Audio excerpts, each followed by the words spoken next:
And now, The Money Show with Stephen Grootes on 702. Let's walk the talk. The Money Show with Stephen Grootes is brought to you by ABSA CIB, named Best Cash Management Services in Africa at the 2025 EMEA Finance Treasury Services Awards. Good evening. Welcome to the program. I'm Stephen Grootes, 8 minutes after 6 tonight. Still so much focus on the big question. How much did Nkosana Makate get? And I noticed that all the people involved are simply not saying. There's a lot of guesswork out there at the moment. And Shameel Joosub is not saying. We'll ask him. We'll get his no comment on the record in a couple of moments. He's the CEO at Vodacom. I notice there's also big stories about how much of it he'll actually keep, and that's not a tax question. That's a who does he owe money to? And this, we made the point last week. The Please Call Me case has probably racked up more in legal fees for one individual than any other case in South African history, former presidents included. And it does seem to me that there'll be a lot of disputes and arguments. So I had thought maybe Makate would get on his horse and ride off into the sunset. But I think perhaps for various reasons, the fighting isn't quite done yet and still maybe going to be quite tough for him. Well, let's see. I'm sure we will hear about it. I will speak to Shameel Joosub in just a moment. And it's an astonishing story about the JSE. The Competition Commission saying they believe the JSE has been anti-competitive in trying to stop business for A2X, which is a competitor of the JSE. The JSE, I must just say strongly, and I mean in the strongest terms, denies that. It's about the interoperability of systems, is my understanding. We'll speak to Kevin Brady, the CEO at A2X, in about 10 minutes' time. Seelan Gobelsamy is the CEO at Omnia. Their revenue was up, their operating profit was up. Quite a lot going on in mining and agriculture. We'll talk to him about that at Omnia. And then lots of speculation around what's going to happen in the medium-term budget policy statement on Wednesday. I'm not a betting person at all, but I would suspect I'd put a little bit of money on a lower inflation target. Time just to sort of make what's already happening, to make de facto de jure, if I can pull it like that. What's happening, in fact, actual law. Because we know this is what the Reserve Bank is aiming for anyway. So it's time to just kind of make sense of it. Otherwise, it looks a little bit silly. Looking forward to that conversation just before 7 o'clock. The Money Show With Stephen Grootes, live on 92.7 and 106 FM. Streaming on the Prime Media Plus app. and DSTV channel 856. Well, the World Bank now giving a loan to South Africa of about 16 billion rand. It's to spend specifically on cities. If you look around your city, I suppose the question is, where would you spend the money? I mean, for me, there are three obvious things. The first is water. I mean, I think water's got to be, and the provision of water and all of the pipes and the holes in the ground and the leaks and the dry taps and all of those problems. That surely's got to be the first one. The second is probably electricity. Now, I could tie for a second with potholes, where I live. But I think probably electricity, because living without electricity, as we know, is just awful. And then potholes after that. But I'd like to know your top three. If the cities get this money, where do they need to start spending it? 011 883 0702 021 446 0567 and voice notes on 072 702 1702. And I mean, just refurbishing the council headquarters in Joburg is probably going to take a couple of billion, but I wouldn't spend it on that, let me just say. 702. Stephen is on X. At Stephen Grootes. Well, Vodacom reporting today its headline earnings as a group were up by nearly 33%, being driven by big increases in financial services revenue and service revenue, although their South African service revenue was up by only 2.2%. But I suppose all of that really overshadowed by the fact that Vodacom have still not said how much they had to pay out Nkosana Makate after confirmation last week. They'd finally reached an agreement in the Please Call Me case. Shameel Joosub is the CEO at the Vodacom Group. Shameel, good evening. The Makate case, you're not going to tell me how much, are you? No. Well, I'm glad we got that out the way. Is the market speculation around 700 million rand? Is that far off the mark? No comment, Stephen. I think, it's all recorded in our numbers. And, I think with a 33% growth, we're very happy with it. But we're also happy, as is Mr. Makate, to have put this issue behind us. No, I'm sure. I mean, it's been dragging on for so long. As I understand it, you as Vodacom and he as Makate have signed a non-disclosure agreement. Did the request for you to keep this confidential, did it come from you or from him? I think it's in the agreement, so, not at liberty to say. You can't even tell us who asked for it who asked to keep it secret. No. I mean, I've been trying to work out what Vodacom would gain from keeping it secret, because to me, the fact that it is a secret gives it a greater power, whereas, I mean, frankly, whatever reputational damage it could have done has been done, if there was any. And if we knew, the story would go away. Now I think it's going to hang around, as I'm sure it's hung around your entire day, Shameel, for a lot longer. Yeah, well, I mean, look, that's just something we're going to have to deal with. But I think effectively, it's in the numbers, it's recorded, it's there. Of course, you can see lots of speculation on what the number is. But, I think from our side, we're just happy to have closed the issue and to move on. And I think so are investors. Okay. That's the longest no comment we've had. Your overall growth is pretty strong. You say you're ahead of your targets. In South Africa, your growth seems a bit muted, especially compared to your other markets. Are there particular competitive pressures here? Is that having an impact?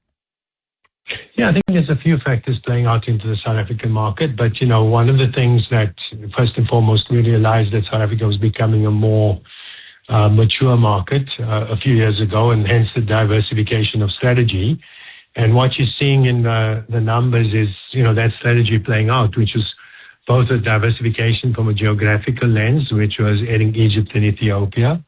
And then, of course, and also from a product lens, with the biggest of that, of course, being the fintech part. And then, of course, fiber, which is the deal that has been approved by the competition authority. So that strategy is starting to bear fruit quite nicely. That said, in the South African environment, the market is more subdued. Specifically, I would say in the prepaid segment, more than the other segments, because we're still seeing strong growth in traffic, in contract, in contract, in enterprise, and so on. But really, the pressure point coming through in the prepaid environment, and specifically, I would say a couple of things playing out. One is a subdued economic environment, so that's the first part. I think gambling playing out in terms of taking money out of the consumer wallet. And so that's definitely coming into effect. And then thirdly, I think just some of the competitive parts where, specifically around voice, where you are seeing competitors, throwing in voice in certain offers and these type of things. And we've had to respond to make sure that we can keep our customer base, and the customer base grew during the period, so we haven't lost share. But yeah, it's come at, that repricing or those changes, and let's say more competitive offers, has affected prepaid revenue. It's interesting. I mean, we've had so many different sectors mentioned: online gambling, we've had fast food, we've had Sean Summers at Pick and Pay. You reckon it might be having an impact on you too? Yes. And I think generally, if it's affecting telco is historically been more resilient than most other sectors, then, you can assume that it's having a very big impact. No, absolutely. The massive deal, so you can now start to really invest in broadband fiber internet. You've wanted it for a long time. We've heard from you on your frustration about how long it's all taken. How quickly is it going to be before you can start to roll all of that out? I mean, there is still, I think, quite a lot of space for broadband fiber internet in South Africa. Well, we're still waiting for one approval from ICASA, who basically provisionally approved this in 2021. So, waiting for that final approval that hopefully we'll get in the next week or so. Then, the monies can flow, let me put it that way. And that will help Massive to kind of unlock some of the value part and so on. And I think a lot of opportunity, because South Africa only has 6.6 million homes passed and just over 2.2 million homes connected. And you've got about 17 million homes. So there's a long way to go in terms of fiber connectivity. But the way we see it is you building fiber to the site in the DFA, which is part of Massive part, that then unlocks, that will be for all operators. So that unlocks 5G. But at the same time, as you're building that, there's homes and businesses nearby that you can potentially connect.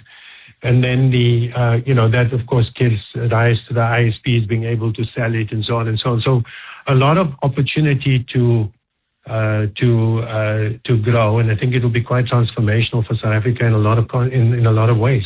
Shameel Joosub, thanks very much indeed. Good luck with the rest of the day of no comment. The group CEO at Vodacom. 18 minutes after 6. 7:02. 7:02. Stephen is on the Money Show. 6 to 8 p.m. The JSE confirming today the Competition Commission has referred the JSE to the Competition Tribunal after making a finding that the stock exchange had tried to stop growth for the new index A2X. I say new, it's been around for a while, but let me say smaller rival.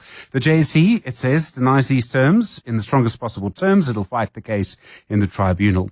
Kevin Brady is the CEO at the other index, A2X, and the person who lodged the complaint. Kevin, good evening. What did you base your complaint on? Why do you believe the JSE is trying to stop you getting new business? Hi, Stephen, and thanks for inviting me to the show. So obviously we've been operating since the end of 2017, and I think along our journey we've obviously had to at various points engage with the JSE. And what we found is one of the key obstructions revolves around post-trade interoperability. In short, that means that when a broker is in the aim of trying to achieve best execution for a client, gets an order for 1,000 SASL, he goes and buys some on the JSE, some on A2X in the aim of getting the best price and the liquidity he's looking for. He then has a challenge in how he can book that as one ticket to his client with total volume and average price.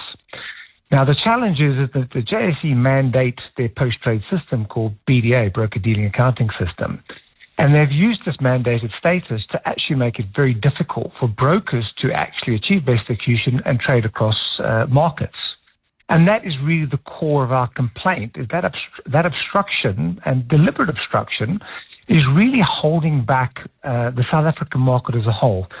At the end of the day, we were just looking for a level playing field. We want to fight on price, on service, on innovation, and all those good things. And we feel that, unlocking this hurdle in the way will create a much more dynamic and progressive market. And I think it'll be good for all. Okay. The system that they use now, did they use it before before you were created in 2017? That is correct. I mean, that BDA system's been in place for about 37 years. Okay. So what I'm trying to get to is, isn't that a key part of the argument, and wouldn't it weaken your argument? They're just using the same system they've always used. Are you not now demanding that they change it to suit you? So, well, I would say, does it in terms of forcing interoperability, is that important? Now, South Africa is probably the only country in the world where we have a mandated post-trade system. Most regulators have made sure that any key systems are either open access or they can't be mandated. So the fact that this is mandated and closed access, and it's a key system for brokers, I think is what the issue. So, this is using an historic position to block entrance and actually really halt brokers from doing the best for their clients. So is the JSE the JSE is not the regulator in this case, is it? So look, the JSE, all exchanges have a degree of responsibility about regulation. Yeah. But you're quite right in terms of the regulators, the financial services. So isn't your fight with them then, rather than the commission, rather than going to the competition? Well, I think there are two issues. One is regulatory issues. What has the regulator done in terms of creating a level playing field? One. And we can see draft regulation in place. We are look what they're bringing is going to make us look more like international best practice. Unfortunately, it is taking time, and that's frustrating. Then there is, within that, what is the JSE doing to obstruct competition? And that's where our focus is. So, yeah, those are the two things. Our focus is on what are they doing to obstruct it, not the regulation. Okay, but you're demanding. I mean, Kevin, don't get me wrong. I have sympathy with your case. Yeah. But what you're demanding is you're saying you must change the system that you've used because we want it to be easier with our system. And you're complaining that the JSE is not doing that, and you've reported them to the Competition Commission, who's gone to the tribunal, when actually shouldn't your fight be with the regulator? Shouldn't you be going to them to say, this market is anti-competitive, this is why it's anti-competitive, and this is the system we should use like everybody else? So we're doing both. We are working with the regulator. We are pressurizing the regulator for new regulation. But as I say, within that regulation, there's certain things that are restrictive. But within that, then there's also abusing your dominant position and abusing your position of mandating systems, right? Again, uniquely so in the world, that understand it's their system, but this is not about a system. This is about, if you're managing markets, it's about information. So as I say, our fight is with them, and actually when I say our fight, it's not really just us. I mean, the Competition Commission has done a 3-year market-wide investigation, and obviously following that investigation, they agree. They're saying the way they're behaving is anti-competitive. What do you believe the difference would be for your business if the system was interoperable? How big a factor would it be is what I'm trying to get to. Yeah, no, it's an important factor. If you can create interoperability, a level playing field, so that it's for a broker can easily trade across markets, can easily combine trades from one to the other and issue a single ticket, it would be huge for A2X. Kevin Brady, thanks very much indeed. I do appreciate it. The CEO at A2X, a very interesting set of comments that are being put there. And obviously very, very intriguing to see what he says. In fact, Paul, who is a stockbroker, been a stockbroker for 40 years, it says here on the JSE, is on the line. Paul, good evening. You heard that conversation. What's your view? Hi, good evening. Yes, I sympathize with A2X as a result of working with the JSE, the BDA system for the last 37, 38 years, as a result of which, unfortunately, the JSE compels us to utilize this. So it doesn't allow us to go out and utilize, best practice or best execution for our clients. As a result, we are dictated to, the costs are higher. If A2X could really, be on a level playing field, I think, there's going to be much more competitiveness. There's going to be more activity that goes through the markets, and it certainly is going to be beneficial for the South African economy. Do you believe it's deliberate by the JSE from your experience? Well, I think they're protecting their own monopoly. That's what I see. Okay, Paul, thank you. Very strong view there. Stockbroker for 40 years, it says here, on the JSE. Very interesting case. Kevin Brady, we will watch that very closely. The CEO at ATX, just a reminder, in the SEND statement and elsewhere, the JSE is saying that they deny these claims, and I think the phrase was the strongest possible terms. 26 minutes after 6. The Money Show. The markets. Siboniso Ngomalo is the Chief Investment Officer at the Old Mutual Investment Group. Siboniso, good evening. Busy day. Vodacom, you would have heard Shameel Joosub's no comment. He's said that several times today. And that's still the question everyone wants to know. How much did they pay? Yeah, Stephen, it is the literally million, billion, $100 million question, except we will never know. But Vodacom reported a great result. And I think there's some few things to note in this result. I mean, this result was a result powered outside of South Africa. If you look at South Africa, operating profit was down 11%. And that's obviously where the payment also went out of. Egypt up 66%. And so generally what's happened, a very strong result, but it came from non-South Africa. Now, what's going on in South Africa, Stephen? There's a lot of competition in South Africa, and it's a market that actually just requires some consolidation in order to get to health. So if you look at Telkom numbers, MTN numbers, and obviously Vodacom numbers, there's a lot of pressure in South Africa. And so therefore, it's good that Vodacom strategically has changed and actually gone out and diversified into Africa. That's been a good strategy. Raubex's interim earnings, they were down 14%, I think it was. They did say that their results were solid. How did you read it? Yeah, I suppose the devil's in the detail here. So the order book, which is work one that they're going to execute in the future, that's up around 8%. So the future looks good, except we don't know what the profitability of that order book is. What we can tell about it is that Sunrail is awarding work to them again in terms of road construction. So that's a good thing. It's a good thing for the country. It's a good thing for them. Where the numbers really were challenged in Raubex was their mining division. There was a small loss of 7.6 million in their mining division. And Australia, now, South African companies construction companies have lost a lot of money in Australia. And Raubex, for this particular half, had a bad contract in Australia, and they've lost 95 million rand. So that was where the pressure came from. Yeah, no, I mean, Australia, that story just goes on and on and on. And then Omnia results, we'll speak to their CEO in a couple of moments. How did you read it? Yeah, this is a pleasant result, Stephen. I think actually it is the last time they reported, which was then the full year. I think I actually made a comment. Seelan has done an amazing job in this business. When he inherited it, it was not the business that you see today. So a turnaround story, and then it has been fairly stable. But he also does talk about it's been a tough environment to operate in South Africa. So we can see revenues up 3%, profits around 12%. And again, their chemicals division, which has been their Achilles heel for a little while, here that revenue's down 38%, and there's a small loss in that particular business. But they're basically focusing on changing that business and selling some assets. And so, again, they've held their own, but it's a tough environment to operate in. And I think this is something in common that we're seeing in South Africa, Stephen, is that business is really, really hard, and management's having to work really smart in order to do something. Siboniso Ngomalo, really appreciate the views. Thank you very much indeed. Chief Investment Officer at the Old Mutual Investment Group. You're with The Money Show. We'll speak to the CEO of Omnia in a few moments. It's just gone 6:30. WhatsApp Stephen On 072 702 1702. Well, looking forward to your comments about where you think your city should spend money if it does get a part of this loan from the World Bank. 16 billion rand, we understand, to fix cities in South Africa. As I say, it's obvious that it's got to be water, it's got to be electricity, it's got to be potholes. But where else would you spend the money if it were you? What would your big three things be? Just thinking and reflecting a little bit on the conversation with Shameel Joosub from Vodacom, I still think it's a very important question as to who asked for the non-disclosure agreement.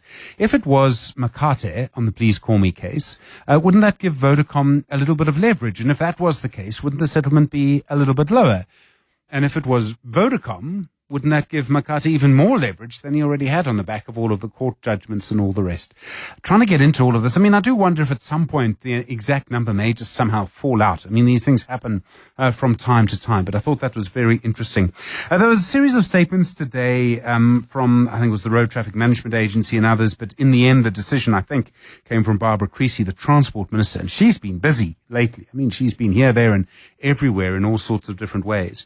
But now delaying the introduction of the demerit system. The demerit system, of course, is where if you're caught speeding or breaking the rules or breaking the law, whatever it is, you will lose points on your fine. You lose too many, you lose your fine temporarily. You lose too many, it's hard to get it back.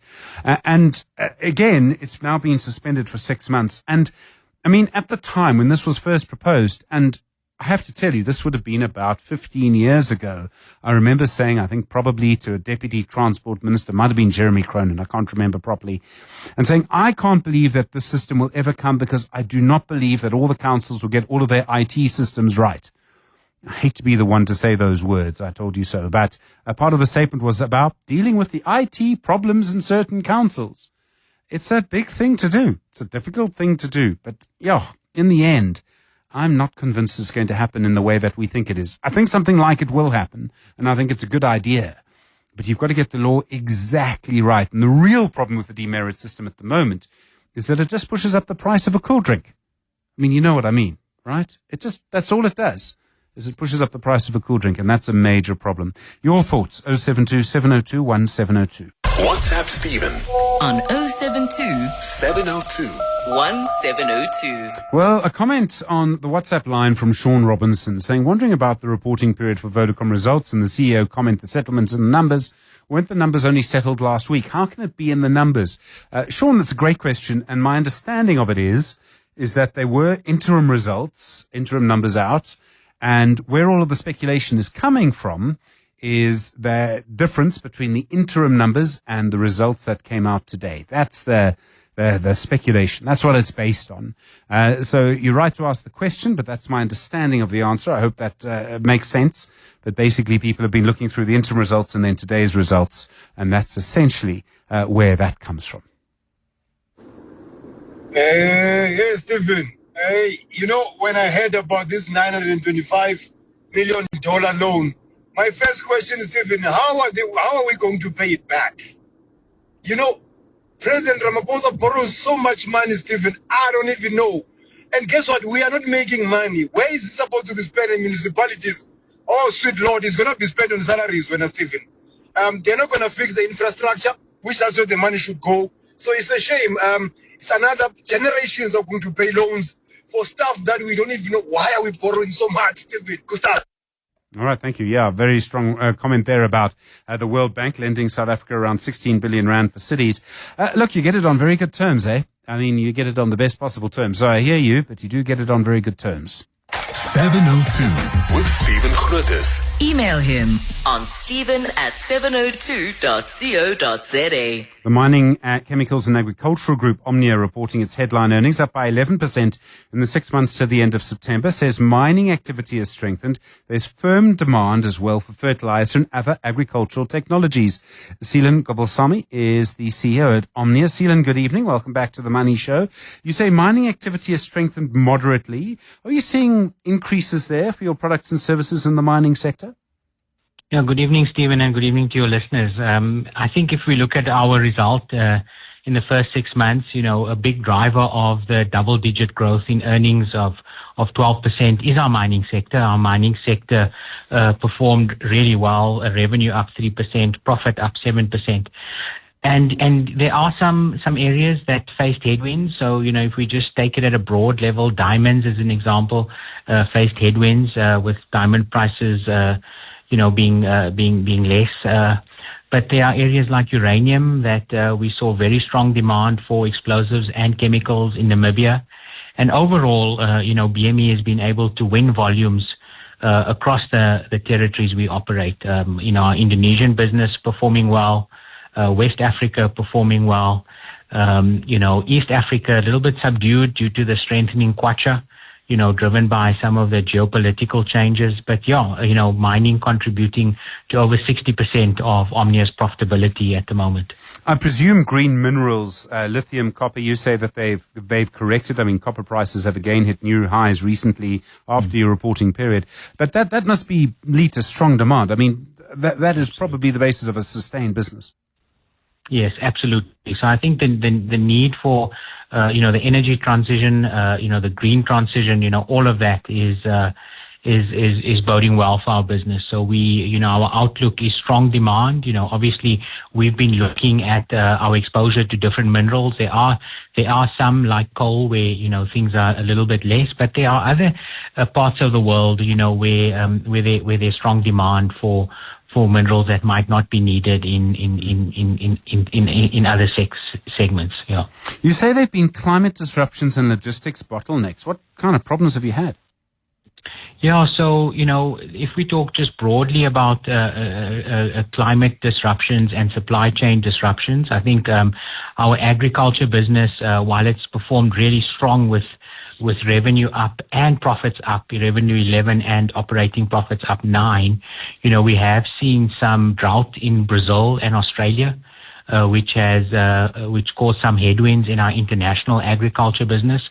But that was offset by very strong volumes of humates and Ferticoat sales out of Australia into India, China, the US and Brazil. From a climate perspective in South Africa, very strong volumes and profits generated from South Africa. And I think Zimbabwe, Zambia, normalizing a bit, which has also aided our segmental performance. In terms of supply disruption, so there we had a large supplier of ours going on a statutory shut that was well planned in advance. And that resulted in the supplier being down for about 60 days, a few suppliers. And we used that opportunity to do our shut, and to do some additional enhancements onto our facility. So our double-digit profit growth is done in a time where 60 days of shut, where our operations were not producing. However, we did not let down any of our farmers or miners in terms of explosives or fertilizer. We've ensured that we planned well, and the agility of our operations and our people really held us in good stead. We do have a world-class facility in Sasolburg, the largest capacity nitric acid plants, the most modern plants in SADC, and an environment that is very agile to be able to deal with issues of this nature. You speak about structural bottlenecks in logistics and utilities in South Africa. I mean, so often this usually means a conversation about railways. Are you seeing other problems? Yeah, so I mean, obviously, railways are a challenge. I think we can understand what Transnet faces in terms of, copper theft and cables and others. But I think we're also plagued with very weak road infrastructure. So from that perspective, when you add to, the crime issues, and the dangers that we find on our roads, that has also posed a challenge for us. We've had to invest in additional storage, additional rail infrastructure, and additional road logistics to enhance the redundancy in our supply chain. And that's resulted in us not being, never having to let a customer down, as at today. So customers benefit from that additional logistics. Seelan, there's some indications that our economy might be able to turn around here across a broad range of sectors. Do you get a sense of that at all? Sure. So, I mean, for our business, South Africa, we're in 23 countries, and South Africa is obviously our home country and where our biggest production facility is in. I think it's a tough environment. People under a lot of stress, a lot of difficulty from an infrastructure perspective. So I think we have to work very hard together with government and business, to continue to invest in the country, to continue to invest in the economy. We need more jobs. We need less crime, and we need basic services to improve. So I think there's a long road ahead for us. Seelan, thank you. Really appreciate the thought. Seelan Gobelsamy is the CEO at Omnia. 8 minutes now to 7. The Money Show with Stephen Grootes is brought to you by Absa CIB, named Best Cash Management Services in Africa at the 2025 EMEA Finance Treasury Services Awards. 7 minutes now to 7 the time. Where would you want to spend money if you were managing the cities? Where do you think that the money should go? Still lots of comments also coming through, of course, about the Vodacom Please Call Me settlement.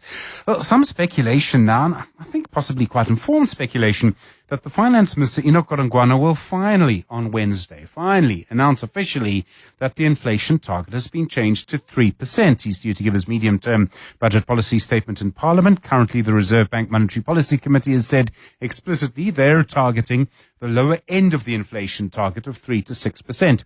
Sanisha Pakarasamy is the chief economist at Momentum Investments. Sanisha, good evening. Obviously hard to know what's going to be in the minister's speech. Do you expect a formal announcement finally about the inflation target? Thank you so much, Stephen, and good evening to your listeners. I think that the market is very much in a toss-up about whether or not we're going to get that formal announcement being made. But I think, if we look at where fixed income markets have moved, they've basically already priced in that the SARB is implicitly targeting the bottom end of that 3 to 6% target range. And we've seen that the yield curve has actually adjusted quite substantially on the back of that. So I think in terms of, whether we get that formal announcement or not, reading through for the market, I think financial markets have largely priced in the move. And so whenever we do get that formal announcement, I think the market moves on the bond yield might actually be reasonably short-lived, with quite a lot of it in the price already. I think what does matter most is, of course, how it's going to affect our forecast from here on out. So we know that revenue is quite dependent on growth forecasts, but not just real economic growth forecasts, the nominal economic growth forecast. And so that's where inflation plays a particularly important role.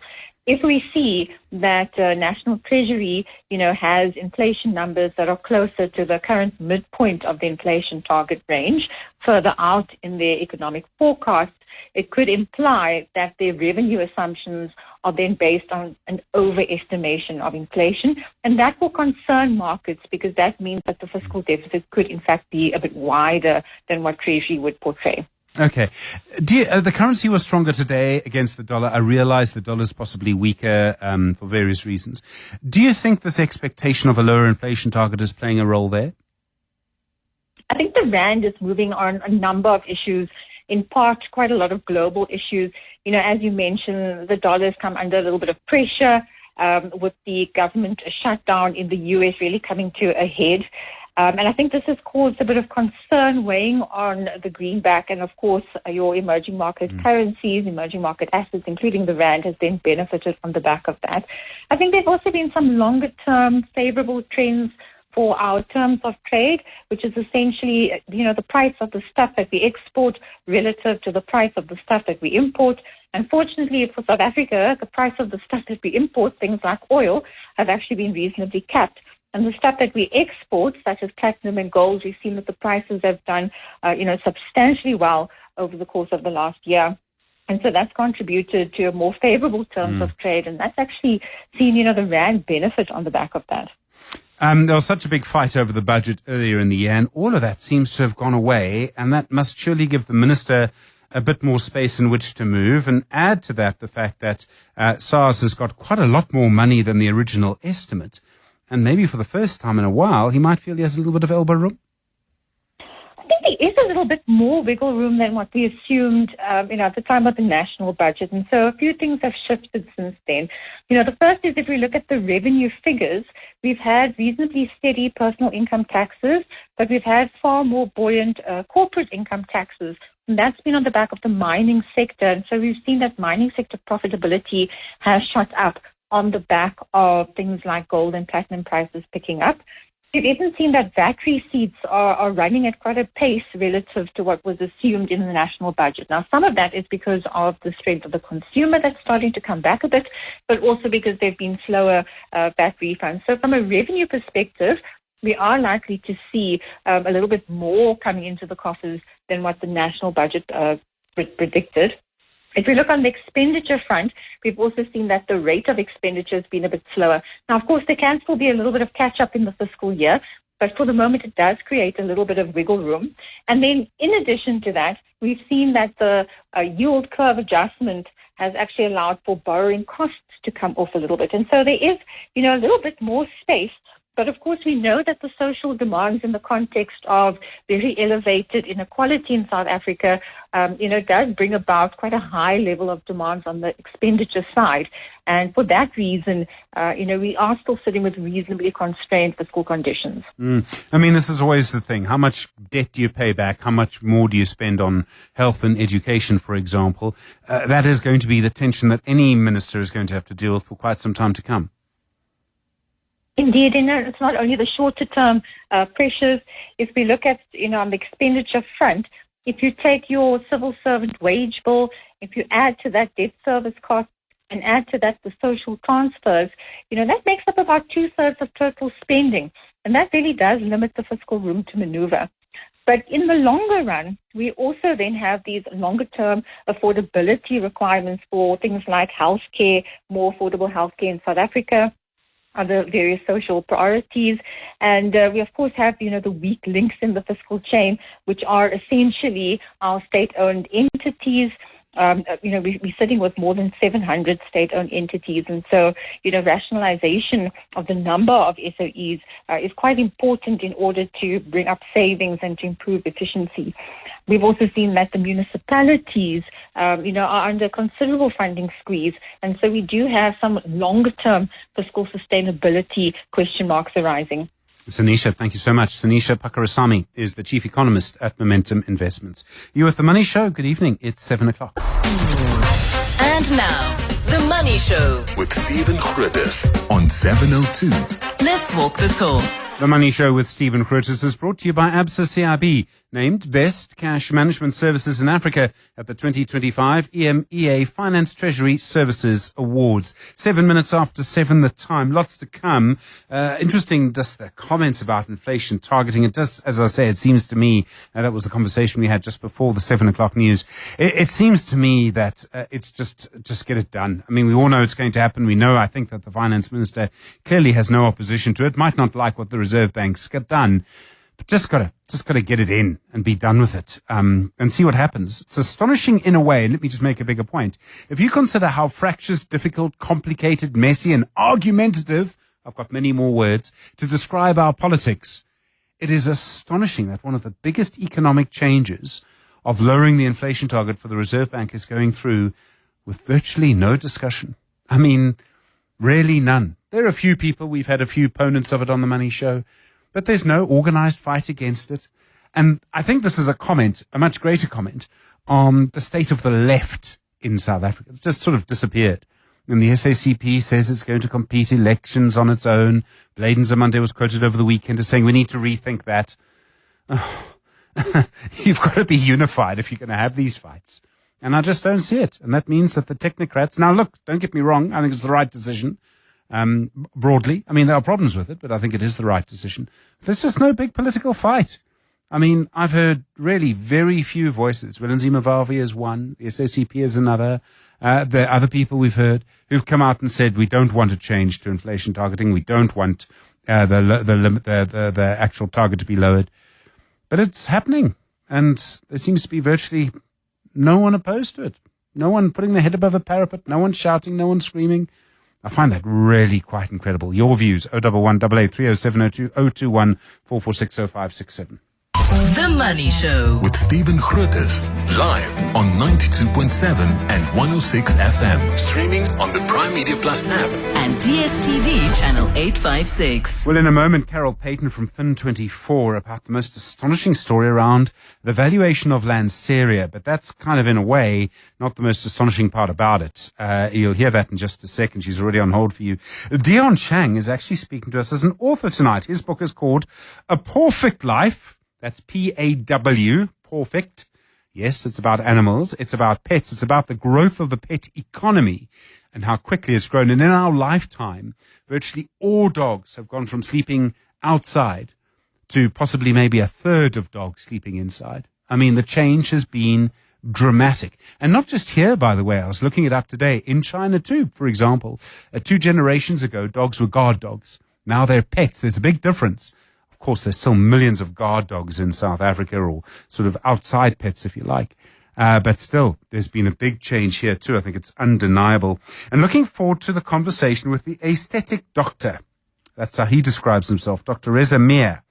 And talking, I suppose, about how you make people look better. Is it all about age? Is there something about yourself you would change, maybe?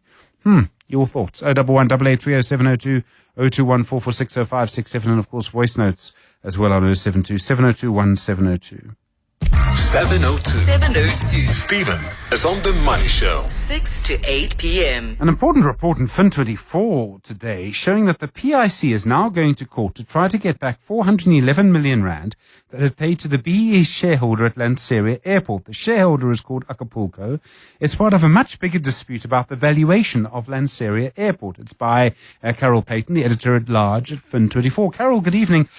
I couldn't quite believe what I read. This company, Acapulco, got paid 411 million rand when they did not actually put any money into the airport itself. It borrowed money from the PIC to buy the stake. Is that right? That's right. And not only did it not put any money in, it still owed the PIC 660 million when it got the 400 million. In other words, what happened was the PIC decided, and there's a story to how this valuation came about, but the PIC decided that the Lanseria Airport that their stake with Acapulco, which is 25%, was worth R1 billion.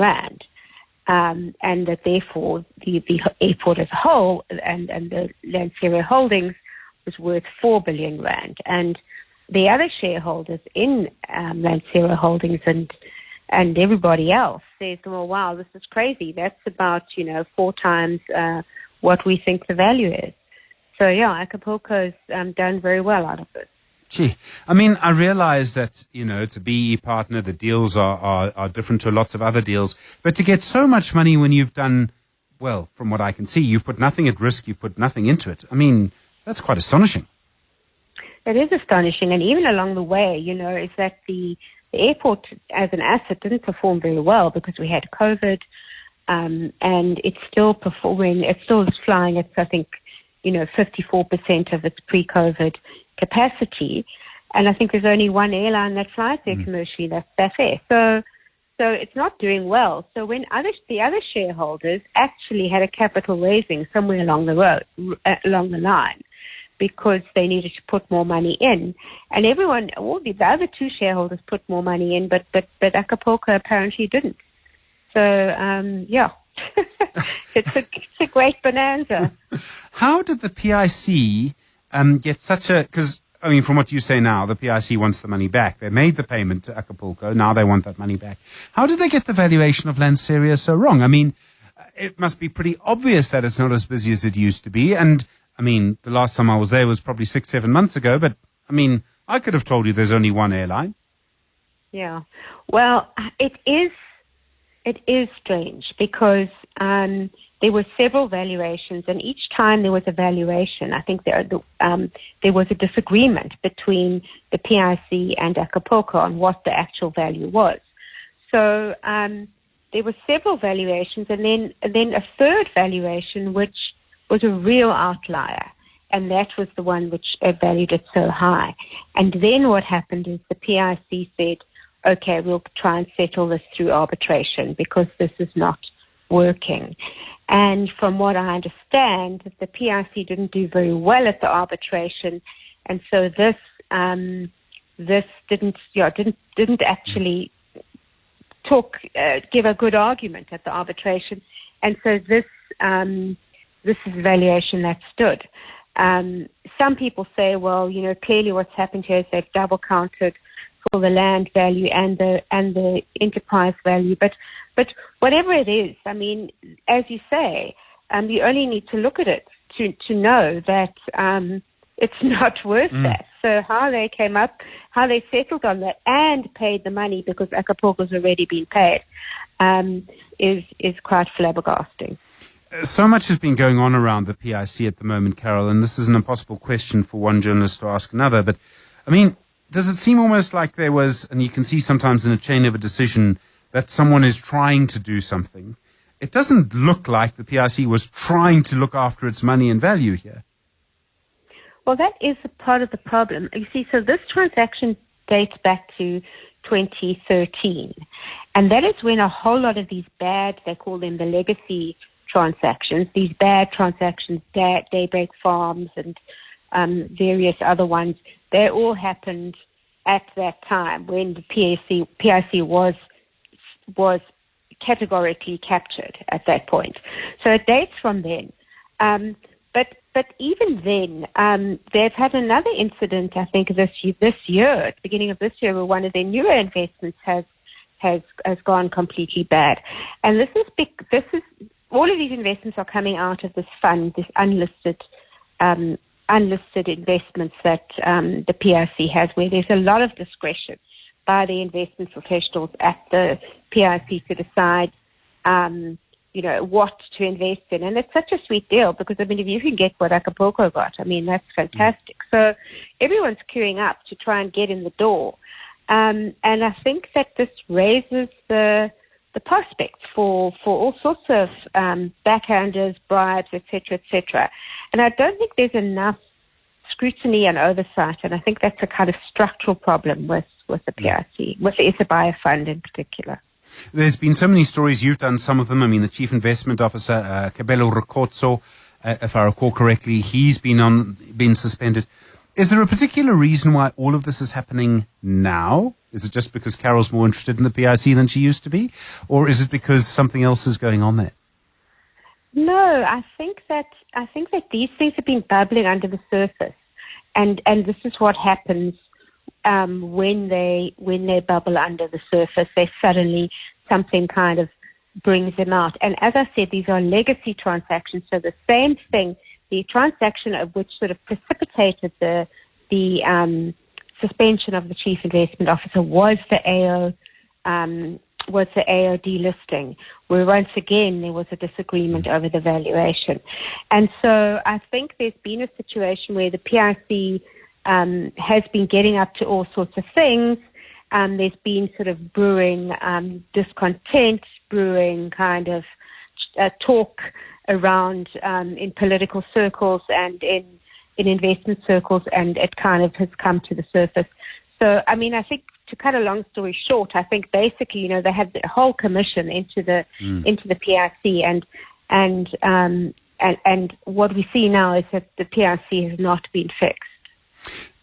What would it take to fix? And I mean, I realize everybody at this point wants to change the law and change the structure.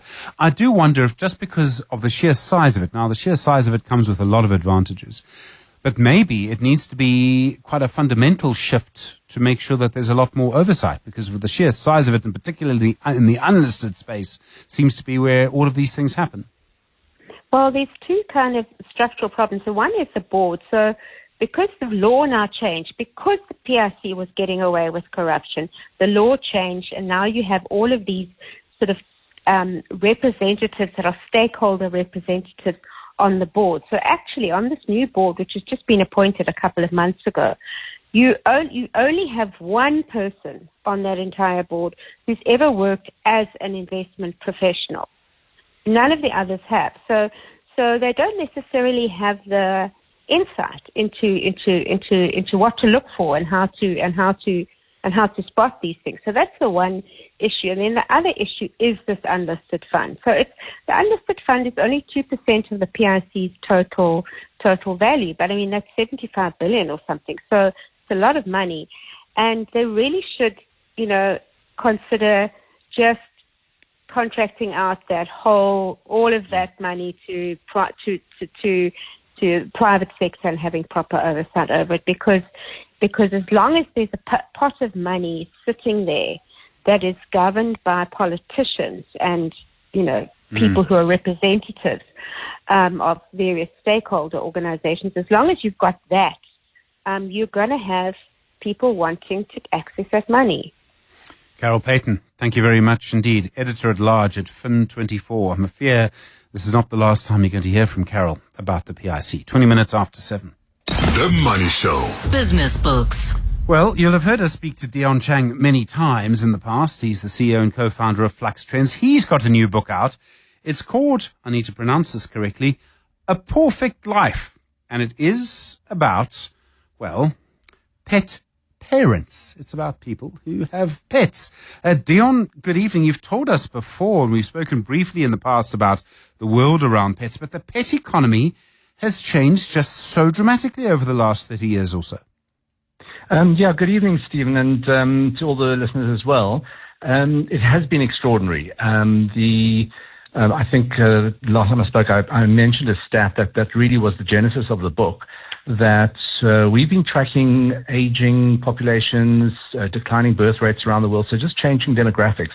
And in South Korea, where there's a real problem about birth rates, in 2023, the largest e-commerce retailer in South Korea released their results, and they discovered that they had sold more pet strollers than baby human strollers. Oh, my word. That got me thinking that something was up. And then when I started digging around, it's happening all over the world. So on both sides of the planet, in America and in China and Japan, there are more households with pets than households with children under the age of 15. So there's a huge shift happening.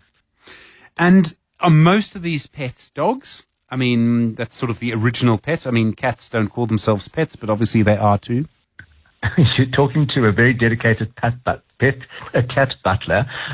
So yes, both dogs and cats. Some people extend that to their feathered friends and everything, but I focus predominantly on cats and dogs. I mean, the economy around this must be worth a fortune, from pet food to strollers to doggy treats. I mean, doggy ice cream is on sale near where I live. Constant fight with my children because no. But then also on transporting animals as well. Yes, so you're getting. I went down multiple rabbit holes to look at the services that of extreme pet pampering. So I think normal pet parents would either go with their pets or if you're going long distance in cargo. But there are now services. There's airlines called Bark Air or VistaJet. They transport solely And it's the other way around. They say one pet and a human. So it's not a human and their pet, but one pet plus a human. But it goes on. So there's a new category which I also discovered called barkitecture. So architecture. Don't. No, I don't know. A kennel is a kennel. No. So barkitecture is when you kind of redesign your home around your pet. So, for example, in very like northern hemispheres where it's cold and it's very muddy and rain, you've got a sort of a shower station in your mud room, which is like a laundry room. But other people have done little alcoves. If you've got a staircase and under the stairs, where Harry Potter would have stayed, that becomes a luxury dog kennel or a dog house for them. So, and cats also have their own category because people are creating now catios, so patios for cats, and they're sort of enclosed for safety and all of that kind of stuff. I've come across people younger than I, and I'd like to stress that part, younger than I, holding parties, birthday parties for their animals, and I'm like, but their animals don't know. Firstly, dog years are 7 times human years anyway. And secondly, like, really? I mean, all the dog wants is, something to eat, really. Well, not the pet parent. The pet parent, so there's an entire chapter devoted to that, and they call bark days. And there are companies, even in South Africa, but I put the gold standard at the London Dog Party Planning Agency, and they plan these massive events for your pets and for a parallel event for the parents, because it's actually just an excuse for the pet parents to get around and then have a drink. But everything. I mean, you mentioned ice cream for dogs. I have a subtitle there called "Should We Serve Drinks?" And there is now beer for dogs, which is non-alcoholic, I must stress, and non-carbonated. But it is kind of spiraling out into this almost insane and absurd level of pet pampering. Although I think most pet parents would secretly say that if they had the means, they would do the same. Is it all about where you started, Dion, the kind of lack of children? There's a void. I mean, it's treating an animal like a human. In a way, I don't know if people quite have the same strength of feeling for an animal as they do for a human member of their family. And I can absolutely understand it. Who hasn't, when you've had a bad day, come home, the dog's been happy to see you when no one else is? It can really matter. It can make a difference to almost anyone, actually. It's not very wise or very healthy in some ways, though, is it? Well, actually, this might surprise you, because I went into the science of fur babies or fur kids, of why we have such a deep attraction. And two things really, really stood out. So the first thing is, if you lock eyes with your spouse, your children, your closest friends, your family, you get a hit of oxytocin. So you get a chemical rush that just hits into your brain, and then it gives you these wonderful feelings. And research has found out that if you lock eyes with your cat or your dog, you have the exact same chemical reaction inside your brain. So it ignites this chemical reaction and a rush of oxytocin.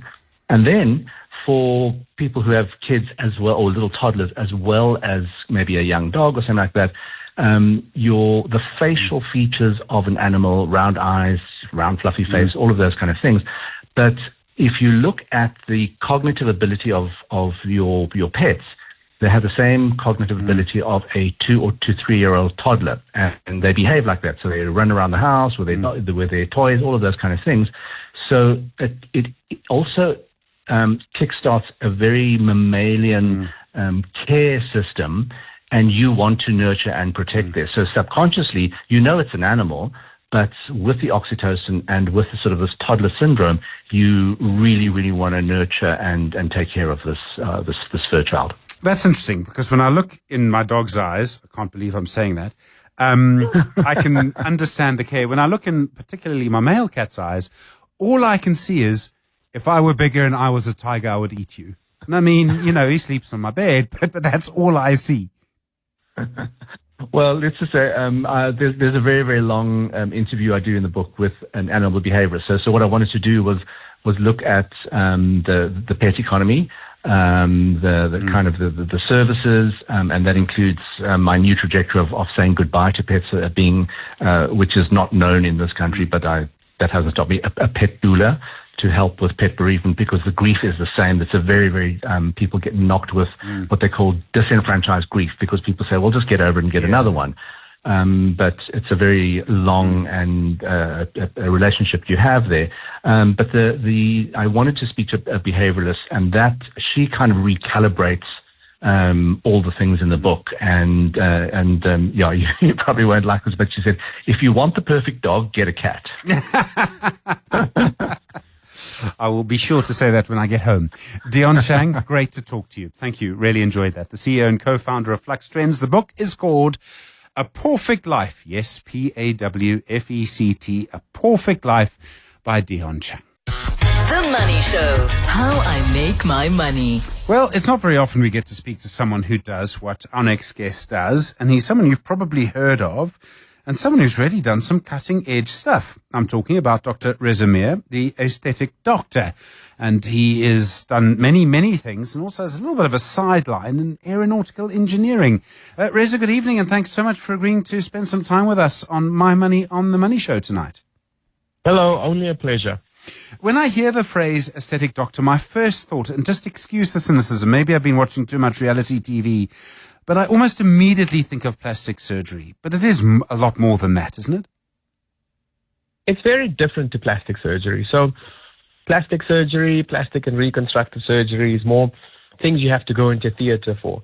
What we do is anything that you can do outside of a theater, things that you can do with injectables, surface treatment, machines, these types of things.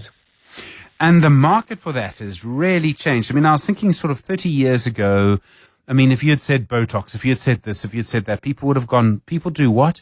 Now it's kind of everybody does it. I mean, not me, but everybody else does it.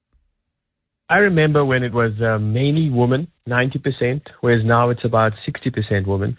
And I remember when it was a very hush-hush. Nobody wanted to talk about what they were doing. It was always a secret. And obviously we respect that still. But because of social media, I do think everybody is now open to sharing what they're doing. They like to talk about what they've done. And they like to compare themselves to other people and what they're doing. And it becomes quite an exciting thing to share with other people. It's kind of almost a team thing in a way. Let's all go together. That does happen. We do have people coming in together. And I think it's nice, whether it's family or friends. You know, we always respect the boundaries of the medical fraternity and make sure that we stick to all our rules. So it's not the likes of a champagne toxin party, but people can come together and they can have fun doing it. The other thing that's obviously changed, and this is something that's been happening for a long time, but I would say also in the last 30 years, is that people are living longer, but they're also being a lot more productive at later ages. So, I mean, you have people who are doing, I don't know, long cycle races into their 50s and 60s. That did not happen 40 years ago. It certainly wasn't very common. And so when people are being a CEO at 60, they want to look good. People are living longer. They are productive for longer. And I like to look at things. I'm sure everybody's seen the posts of, you know, the Golden Girls and saying, oh, these people were the same age as Jennifer Lopez is now.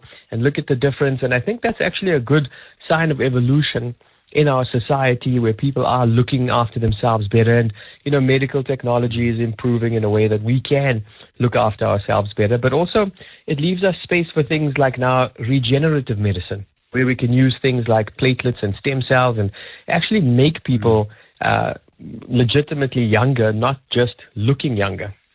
Do you think it means that people are living longer as a result of those interventions? I mean, some of this is really cutting edge.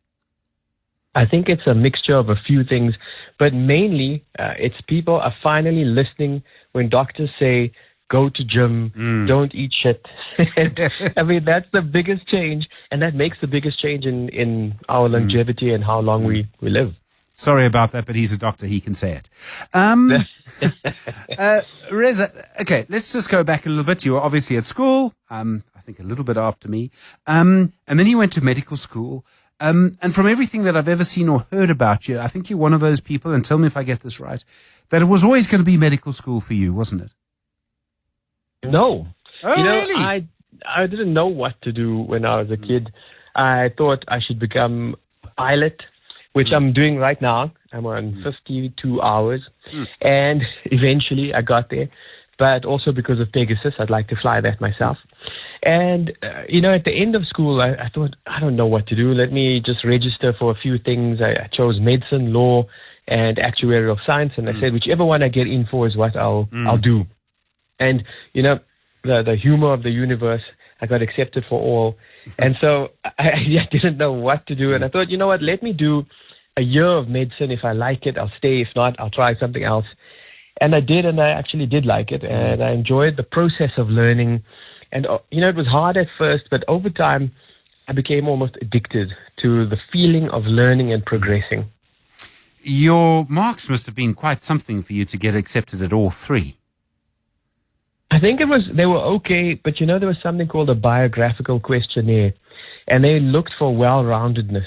And, I was honest about it. I put down everything I've done, and I've always had a little bit of, wide interests. We went to DJ school at some point, and all of these little side activities actually came together quite nicely for the people deciding, whether to admit you or not. No, I suppose that makes sense. Whenever I've spoken to doctors, the one thing they'll agree on is the studying is tough, but also then the first year or two being a junior doctor, actually going to a hospital and treating people, the hours, all of that. It must have been like that for you too? Internship in community service. I did it at Baragwanath and then Joburg Jain. And it was exactly like people say, probably much worse, understaffed, hours were long. But, it was good experience, and everything you learn there comes back and helps you in many ways. I'll often say to my staff here today, when they feel like they've had a hard day, I say, it still feels to me like I've died and gone to heaven and retired from working in the government hospitals. And no matter how hard the day gets, it feels fine because we've become almost acclimatized to that difficult time. And I think it's a good training ground for the doctors. The move into aesthetics, how did that happen? I mean, what attracted you to that? I feel like I was just guided here very organically, almost like I had nothing to do with it. So I was importing a product from a doctor. I don't know if anyone remembers Dr. Robert Ray from Dr. 90210. Yes, I do remember that. Yeah, long time ago now. Long time ago. We were bringing in his products, his skincare line, which is called Sensual Solutions. And one of the products was called Inhibitox. And they said it was a toxin-like cream. And so it actually had a difference. And now that I know enough about toxins and how they work, I'm not sure how that cream worked, but it obviously didn't work where the skin was thicker. And so people kept saying to me, well, you're a doctor, why don't you just do the course and do the injections, do the fillers? And I thought, 10 people have asked me now, someone's trying to tell me something. I went and did the courses and started doing those patients very part-time, but they kept coming back and bringing people with, and their mothers and their sisters and their brothers. And I thought, well, let's see where this goes. And eventually it became the full-time job.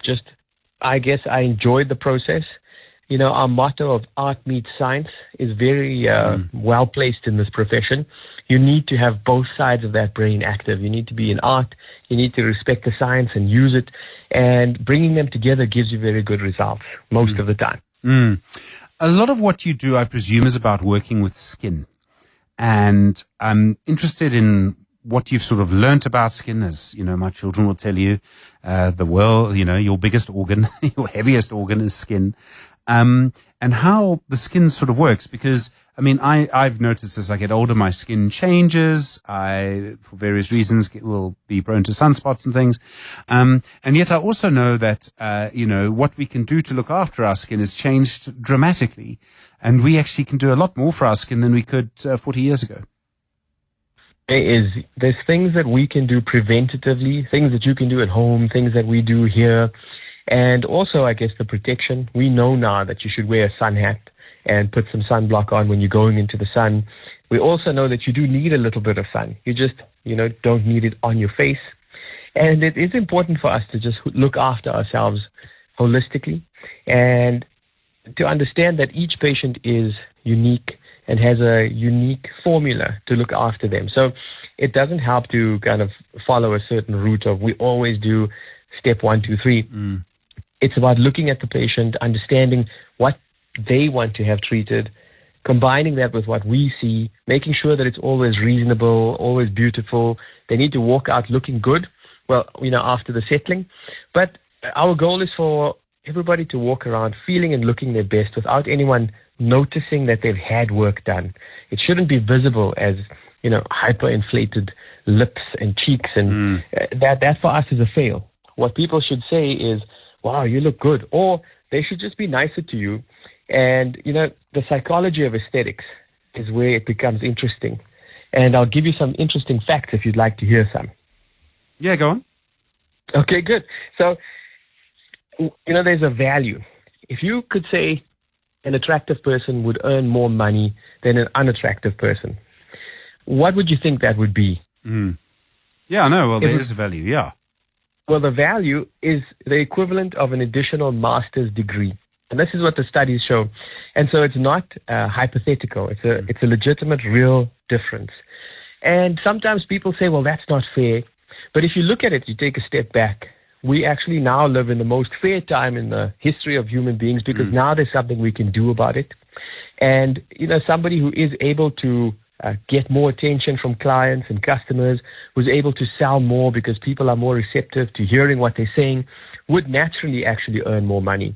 And so sometimes the studies seem a little bit contentious, but when you look at it, it actually is very realistic. There is also something about being healthy, and that is really about exercise and not eating that stuff that you told us not to eat earlier. Very much, looking good, feeling good, being healthy, it is holistic. Most of the time, for example, we have patients who come in and say, I'd like these injections to burn the fat off my tummy. And, as long as they understand that this is not a weight loss tool, it's something we use to sculpt, and the responsibility is on each and every one of our shoulders to make sure that we are going to gym, looking after ourselves, sleeping, having the right mental attitude, because we can do as much injectables as you'd like. If you don't look after the basics and the foundations and you're not healthy, you don't get the right effect and you don't look great. Do you think your business is going to be affected or is being affected by the sort of new weight loss medications? Some of them are going off patent this year, next year in particular. Some of them are going from injections into pills. I mean, they're going mainstream in a big way. And if there's one thing that many humans want, it's to look good while still being able to eat nonsense. Well, I think what people are starting to realize is that there is no easy fix. If you had to look at what it does to you, it causes you to lose weight. And the problem is that you don't lose just fat. You lose muscle, bone, fat. Your face becomes saggy because you lose the weight very rapidly. And so we've been treating a lot of that side effect, and we've been getting people back into shape. Now, the long-term effect of losing muscle is that your metabolism drops. And so when you stop the product, if you go back to eating the way you were before, you'll actually gain a lot more weight because you have less muscle to burn your energy. The best way that somebody can lose long-term weight is to build as much muscle as possible and to allow that active tissue to increase your metabolism and to use your energy stores. And that's kind of the nice, natural, healthy way to do it. We're speaking to Dr. Reza Mir on My Money tonight on The Money Show. The aesthetic doctor, fascinating story, learning quite a lot about the business as well. 9 minutes to 8. The Money Show with Stephen Grootes is brought to you by Absa CIB, named Best Cash Management Services in Africa at the 2025 EMEA Finance Treasury Services Awards. The Money Show, how I make my money. 7 minutes to 8 the time. Dr. Reza Mir is the aesthetic doctor. You'll have heard of him many, many times. Reza, I think I sort of have a sense that many of the people who come to you will be people in the public eye, very successful people, rich people. Is it like that? Or actually are you finding quite a lot of ordinary people sort of come? I realize in our country, I mean, you can't really say ordinary people because it's such a diverse country, but do you find that there's quite a large different groups of people coming to you? We have a nice mix of people that come to see us. We've always tried to step back and look at the demographics, see who's coming, where are we meant to be advertising, that type of thing. And we've always found that we had a nice mix of age, basically religion, race. It's kind of like the United Nations. I really like that. But of course, different people come in with different problems. Younger people would come in looking for things like a little lip or to deal with acne. And people who are older, they need to have more injectables like the toxins, the fillers, the skin conditioning. And they do tend to have more money because they've been working for longer. So it kind of tends to balance out, and people do come for what they need. I'm interested that there's such that there's such an age spread. I mean, clearly your services appeal to people of all ages. I would say teenagers starting at about 14, 15, and our oldest patients are in their 90s. Wow. Sure. You've also been involved in aviation. You did a dissertation in aerospace analysis. I mean, most of us can be interested in planes, Reza, but to actually do a dissertation in it, that's quite something. So that was actually part of a master's in finance that I did. And I thought, you know what, I need to do a dissertation, and I do need to do some market research and a business plan and modeling for the company that I started called Pegasus Universal Aerospace. And so I combined it in one, and then had the university obviously giving me guidance and that type of thing. And it was kind of a win-win. So I was very happy about that. And it led us to start the development and continue the development of the vertical business jet that we're creating, which is a plane that takes off and lands like a helicopter, but flies like a plane. And, there have been a few eVTOLs in the world, electrical vertical takeoff and landing air taxis. So that's not the same thing. Those are small ones to jump from here to Sandton, for example. What we're looking at is a full business jet that can fly for 6.5 hours at almost 800 kilometers an hour. But I'm not sure. Have you seen the movie The Lost City? The one with Sandra Bullock, Channing Tatum. Yes, Brad I have. Pitt. Yes. So they contacted us and they said, "Oh, we like your plane. Can we put it in our movie?" And we said, "This sounds like a scam." You said, "No, Brad, you can't." No, I was Sandra. like, "This sounds like a scam." And I said, "How much money do you want?" They said, "No, we don't want money. We just want to use your model. Can we build a set?" And, they built an interior cabin and did all the scenes where they kidnap Sandra Bullock. Where she falls over and that type of thing. You'll see if you go back now and watch the Pegasus on the headrest. And they said, "You don't have to pay us anything. Just let us use your plane." And I thought, well, sure, this is a good opportunity. And obviously the CGI, the external flying scenes were CGI. But that exact plane that they used to pick her up and, blows the sushi away and fly her to the island, land on the beach, that is our, the VBJ, the vertical business jet. And we've been developing it since 2012. Obviously, just as funding was available, or we've been able to earn it through our injections. I'd like to say it's the first plane powered by fillers. But we also, in the meanwhile, then realizing that time is running out. Someone else will do a better plane if we don't hurry. We need more money. And it's interesting, you can't really get money from people, really big money, if you haven't done it before. And so we thought, let's build something smaller. Let's build an eVTOL that can take two people, that somebody who's, in the market for multiple sports cars would rather buy something more exciting. And so we started this 2-seat version, which we are actually building right now. And that should be ready sort of early next year, that people can already start buying. And that we'll use to fund our project going forward for the bigger plane, the vertical business jet. Sure. It's an amazing thing to get involved in. Reza, how do you find time for all of these things? I do find that I get bored. And I think if you are, like I say, looking after your health, you sleep enough, you eat enough, you look after your mental health, and you continuously work to improve yourself, you'll find energy and time to do things that you like and that you're passionate about. It's a very interesting way to look at it. So in other words, if you don't have enough time, you've got the balance slightly wrong. I almost want to say if you don't have enough time, you need to spend more time looking after yourself. Such an interesting point. Dr. Reza Mir, thank you very much indeed. I really do appreciate the time. Thank you for talking to us on My Money on the Money Show. We'll take your advice to hand. We won't eat any of that, at least until Friday. Dr. Rezamir is the aesthetic doctor and someone who, as you know, has vast experience in this field. Reza, really enjoyed that. Thank you. The Money Show with Stephen Grootes is brought to you by Absa CIB, named Best Cash Management Services in Africa at the 2025 EMEA Finance Treasury Services Awards. U.S. markets looking up tonight. Wall Street jumping at the hopes of the reopening of the U.S. federal government.